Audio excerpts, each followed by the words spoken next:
how much does each taxpayer owe to cover our current $30 trillion debt, not $24 trillion? And I'm sorry, I have 22.3, so I'll correct myself downward since we're using different numbers. Again, we don't calculate the debt by person, including my Reclaiming my 5-month-old. time, excuse me, Director. The answer is $242,500 per taxpayer in America. Now, you may have been on track with some of these answers if your numbers were correct with the $30 trillion debt that we actually are at right now.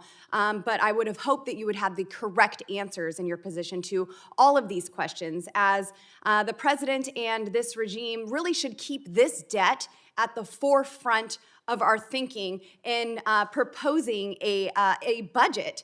But this budget that was created is proposed to spend another $5.8 trillion this fiscal year and $73 trillion over the next 10 years. And sadly, it's pretty apparent that you're more concerned with continuing to spend trillions of dollars of taxpayer money on liberal wish lists rather than doing anything substantive to rein in wasteful federal government spending. Now, I've said multiple times, the federal government does not have a revenue problem, it has a spending problem. Now, Director Young, Biden likes to say, show me your budget and I'll tell you your values, so let's see what Democrats really value.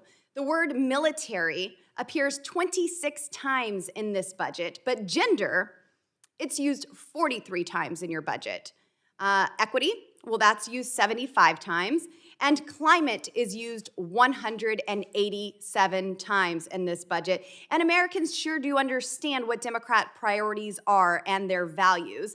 They know that the real cost of these woke policies and so-called values are impacting them, and the bill has come due for these bad Democrat policies. Proposing to spend trillions of dollars on more woke wants, not needs, is absolutely shameful, and really you should be embarrassed to be testifying today and trying to defend this $5.8 trillion budget. Now, during the State of the Union, Joe Biden said that his plan to fight inflation was for businesses to simply lower their costs, not their wages.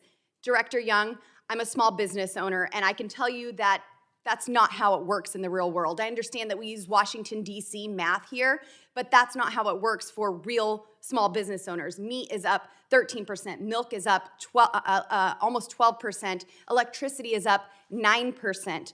Now, as a restaurant owner, how am I supposed to lower my costs if everything that I use is going up? And I certainly wouldn't be able to pay employees higher wages. So with this skyrocketing inflation that's taking place, Madam Director, can you please simply define to me what inflation is?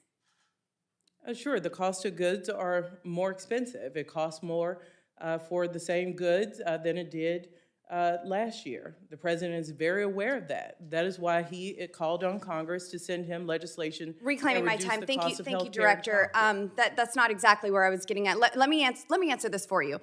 So Milton Friedman, who won the Nobel Prize in economics, said that inflation comes from too much money being printed in D.C. Specifically, and I quote, he said, inflation is a result of too much money and more rapid increase in the quantity of money than an output. Moreover, in the modern era, the important next step to recognize that today governments control the quantity of money so that as a result, inflation in the United States is made in Washington and nowhere else. So Director Young, in short, inflation comes from Washington, D.C., where the products we use aren't created, but the products we use are made more expensive.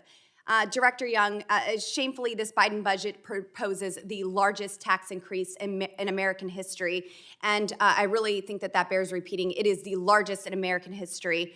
The Biden regime either has no concept of how inflation is impacting Americans or simply has no concept for Americans who find the cost of gasoline too expensive because, after all, they can't just go buy a Tesla. How about that for Democrat priorities? Thank you, Madam Director.